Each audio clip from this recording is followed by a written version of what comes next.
Program Mentor 7 yang berakhir baru-baru ini menyaksikan Zaim Abdullah diangkat sebagai juara.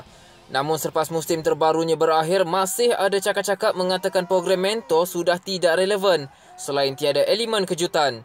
Malah segelintir netizen turut mendakwa program itu seolah-olah sudah boleh dijangka dan turut membuat perbandingan dengan program realiti yang lain. Cafe Ahad minggu ini bersama wartawan Ramlah Zainal menemu bual penerbit hiburan Primeworks Studios selaku penerbit Mentor 7 Aizul Reza Ismail bagi menjawab dakwaan berkenaan.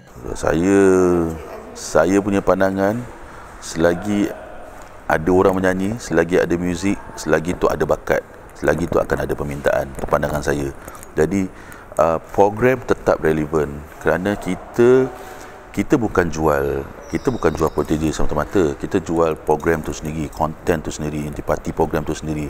Jadi kenapa saya cakap relevan? Kerana apabila mereka habis program, mereka dah ada show, mereka dah ada permintaan. Maknanya selagi ada permintaan, dah boleh jadi artis. So maknanya dia orang dah ada show, dah ada orang panggil, dah ada feedback yang positif. Bermakna bila ada permintaan yang sebegitu, bermakna program ni masih relevan. Cuma kita produksi sentiasa duduk bersama untuk memantau keadaan tu, serta mungkin konten tu kita akan sentiasa cuba perbaharui. Betul, kita akan improvise idea-idea tu mengikut keadaan semasa. Mungkin dari segi kadang-kadang orang sekarang netizen nak tengok lebih kepada aktiviti di sebalik takbir. So dia nak tengok apa protege buat. So kita mungkin lebihkan kat situ, tapi tanpa mengabaikan matlamat utama mentor dalam penghasilan vokal. Macam mana pun mentor tetap untuk vokal perkara nombor satu, tapi vokal dan juga teknik persembahan.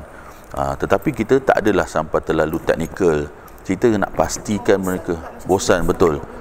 Betul. Tapi kita nak pastikan dia boleh menyanyi pada tahap yang berkualiti. Macam mana, sebab kita tak nak, kita tengok banyak program yang buat macam daripada platform YouTube, terhasil daripada beberapa platform digital, penyanyi-penyanyi yang cuba nyanyi dan nak masuk industri dari platform lain. Tapi pengakhirannya kita tak nak dia tak berpanjangan. Sebab tu mentor disediakan sebagai satu platform supaya dia orang dapat menyanyi pada landasan yang betul. Jadi dia orang dapat menyanyi di tempat yang betul. Dia orang dapat mengenali cara menyanyi dan rakaman dalam suasana studio yang betul, supaya akhirnya mereka ni dapat sekurang-kurangnya pergi lebih jauh dalam industri muzik. Itu kita nak sekurang-kurangnya peringkat antarabangsa pastinya. Saya rasa setiap musim protege yang datang ni daripada pelbagai latar belakang berbeza. So ada yang protege datang ni memang begitu aktif dalam cara penampilan, keterampilan dalam social media, dan ada musim yang protege yang datang ni dia kurang aktif tetapi dia punya nyanyian bagus. Bila nyanyian bagus, dan saya rasa netizen sekarang pun dah bijak menilai, pasal terlalu banyak kita tengok benda-benda orang menyanyi dalam program reality nyanyi, dari walaupun tak daripada TV, daripada platform digital. Jadi mereka sendiri pun bintang YouTube ramai. Jadi semua orang dah tengok dan boleh menilai sendiri benda tu.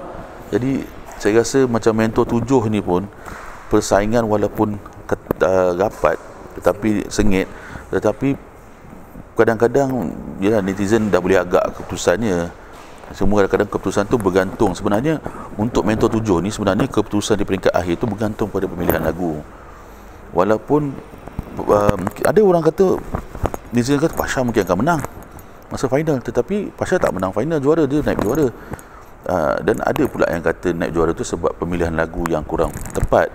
Jadi benda tu bergantung sebenarnya pada diri protege dan pemilihan simpati. Tak semestinya sebab itu adalah dia orang datang, kita siapa pun yang datang semasa audition, kita tak tahu pun latar belakang dia siapa.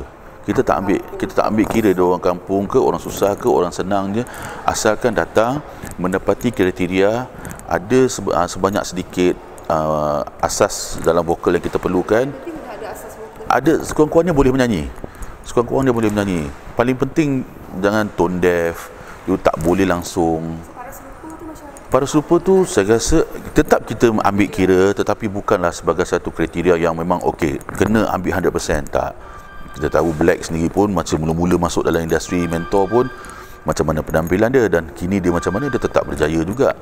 Jadi Dia memang nampak bakat. betul, bakat tu lebih penting. Jadi tak semestinya datang daripada orang susah masa kita bagi kesian, simpati.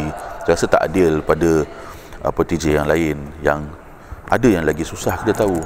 Jadi macam mana pun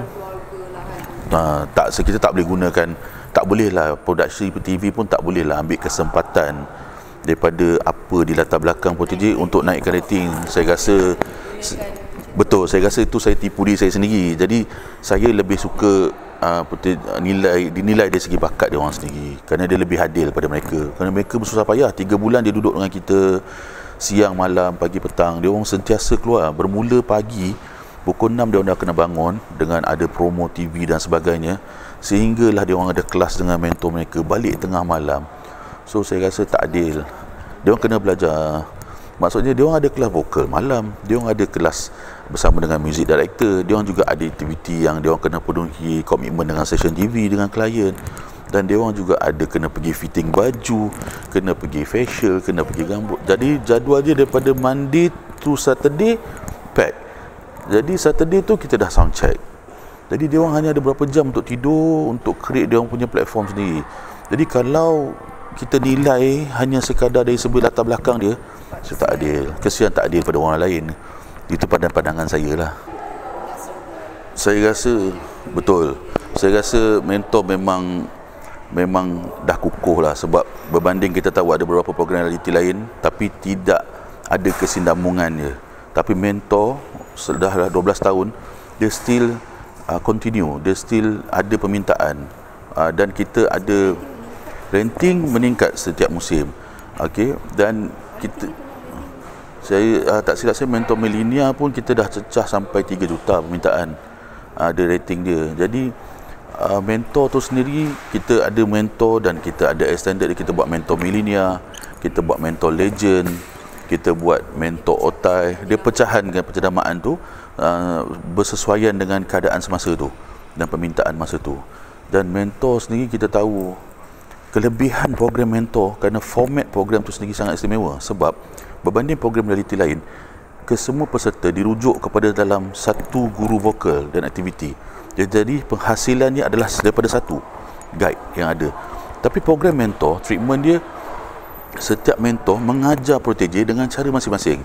So hasil yang keluar di TV, you akan nampak dalam program mentor variasi.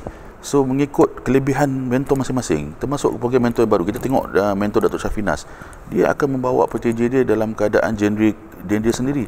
Dan kita tahu mentor Datuk Syafinas dengan vocal range dia yang baik, pensyarah vokal lagi. Kemudian kita tengok Siti Duniana, Aizat dan Hafiz, masing-masing bawa cara masing-masing.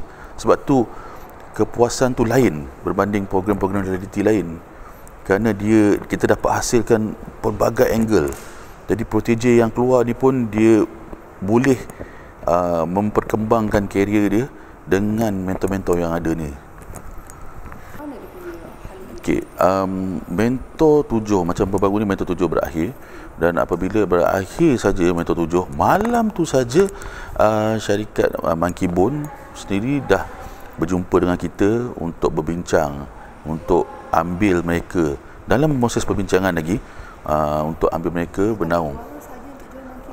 Selalunya berlaku begitu, tetapi untuk mentor 7 kali ni Monkey Bone tiba-tiba berminat untuk ambil nombor 1, nombor 2 sekali. Dan Warner Music pun ada masih lagi berbincang, ada syarikat rekaman lain, label lain yang cuba bertanya bagaimana kalau nak buat usaha sama atau sebagainya. Jika tidak ada orang ambil, mereka nak ambil PTJ ni untuk kembangkan karier mereka. Dan kita pun masih lagi berbincang dengan 2-3 syarikat rakaman, kerana mereka ada telefon kita nak ambil PTJ ni semua. Dan kebanyakan dia nasib masing-masing. Kita hanya sediakan platform, tetapi selalunya nombor 1, nombor 2 ni memang cepat akan masa depan cerah dalam industri. Selalunya memang kalau dah you yang terbaik, selalunya orang akan nak ambil yang terbaik. Tapi kadang-kadang nombor 2 pun orang ambil, sebab memang penilaian tu bergantung pada masing-masing. Kerana platform mentor ni kebanyakan yang memberi komen, mereka ni yang dah sampai ke peringkat final ni pun kebanyakan mereka dah boleh menyanyi untuk buat album, dah boleh buat single sebenarnya. Cuma bila kita kata pertandingan ni, of course dia ada satu step lagi, iaitu dari terbaik dari yang terbaik. Kalau ikutkan semuanya terbaik, dah boleh buat keluar single dah. Cuma bila dia kategori bertanding, dia lain sikit. Dia punya kekuatan tu, of course dia akan lagi satu step tinggi lah untuk bertanding punya kategori.